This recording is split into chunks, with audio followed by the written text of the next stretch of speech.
ajde da kažemo sredina marta 19. Stigli smo u Mataruge. Ovo je prva posjeta lokalitetu Mataruge, to jest selu Mataruge, lokalitetu Molika. Savremeno srpsko groblje, sve ćirilički natpisi do posljednjeg i ovi moderni, ali ono što je neobično važno, na tjemenu ovoga brijega se nalazi nekropola Stećaka, nadgrobnih spomenika srednjega vijeka, koje doživljavamo kao vrlo stare. Uvaženi Šefik Bešlagić je pominjao 1971. u svome opsežnom pregledu Stećaka Jugoslavije ovaj lokalitet, očigledno ga je posjetio jer je opisao detalje i kazao izgledu spomenika koji se ovdje nalaze. Ovdje su zaista prisutni sanduci u najvećem broju, ja zapravo nisam ni primijetio neku ploču, i to tipa sljemenjaka, određen broj na 4 vode, svi su sa postoljima. Međutim, ovdje u krajnjem zapadnom dijelu groblja uočavamo razlomljeni spomenik, najvjerovatnije sanduk sa postoljem koji zaista djeluje star. Moram kazati da je utisak da je ova nekropola srednjega vijeka veoma stara i ja bih je opredijelio 14. vijeku.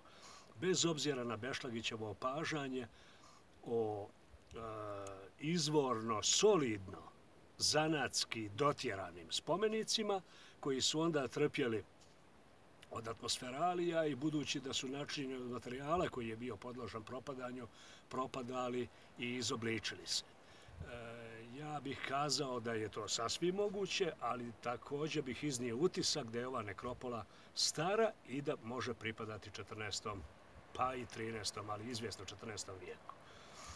Ono što je interesantno da se na južnoj padini toga brijega Molika nalazi crkvište u kojemu se sada nalazimo, gdje, evo vidi se ovdje u oltaru, se odlažu krstovi, drveni krstovi podložni propadanju, ali se odlaže upravo ovdje u oltaru.